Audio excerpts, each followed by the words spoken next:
Cubicle 7 currently has a Kickstarter for more products in their 5e line of D&D 5th edition supplements. This time it's 2 books covering crafting and alchemy. Now these books bring fuller rules for crafting items and creating potions and poisons than are provided in the core rules of the game. And we're going to go over what's in these books now. I'm Dave, this is the one and only RPG Rundown, and this video is Crafting and Alchemy.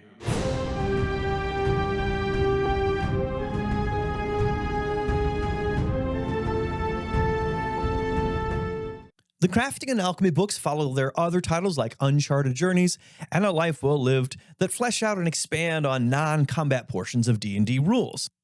In the book Uncharted Journeys, they fleshed out more travel rules and details about how to handle travel, and in A Life Well Lived, they gave a very detailed system of coming up with a character's origins and backstory and downtime activities that they could do, and even what could happen after their adventuring days are over and they hang up their shield. Now this time it's one Kickstarter for 2 books, Hammer and Anvil and Mortar and Pestle. Hammer and Anvil has rules for forging new custom equipment, enchanting new magical items, and finding legendary artifacts. Where Mortar and Pestle is about brewing new potions and poisons, foraging for and harvesting magical ingredients, and growing magical gardens. And this can be tied in with building a base for your player characters. Now, the goal of these books is not for the DM to come up with cool poisons or magical items on their own and labor for a long time and suddenly give them to the players and hope that they're helpful or liked, but instead, the players can create what they want or need and then hopefully become more engaged in the process of dealing with these magic items and potions. This not only takes some burden off of the DM, but crafting itself can become a fun part of the game. An example is you won't always be able to find all the ingredients you need for that potion, so you can try substitutes and see what the result is. And apparently these can be unpredictable, maybe even bad for you. And there are apparently detailed rules for how all this works out. Now, Cubicle 7 hasn't revealed what they are, so I'm curious about the balance between maybe like a tedium overwhelm factor and the agency and fun, but I think they've done a good job with their other books so far, so I'm optimistic about them getting it right. This can even add to adventuring fun. Now you can do something with those dragon teeth you collected. You can put them in a potion. You can craft some armor that are decorated with the teeth of the dragon you killed. And I don't know about you, my players are often asking me about this. Can I harvest this bone? Can I make a necklace out of these goblins' teeth and wear them? Of course, you can always say, sure. If it's something more dramatic than a goblin teeth necklace, though, now you've got this burden of how to adjudicate this is being made.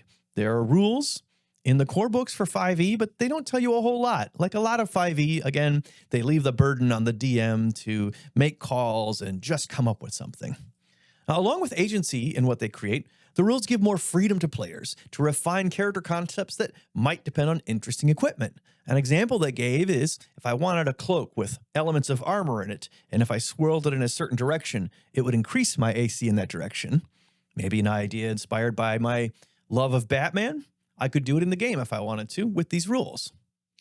Now, I'm excited about giving this kind of agency to my players, and I already said, it's so often the case with the core 5e rules, I don't quite know what to do when players want to do cool stuff that isn't about combat.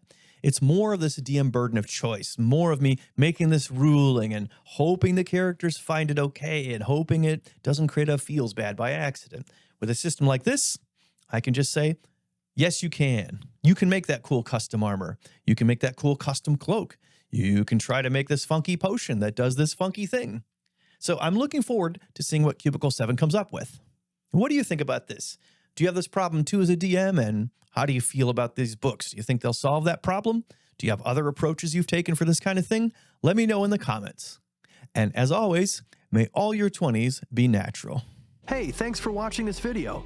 Of course, it always helps us out if you like and subscribe. And check this video's description for a link to a few other cool things from Game Talk Network. Links to other channels in the Game Talk Network, like the Board Game Rundown, the Miniatures Rundown, and the Lorcana Rundown.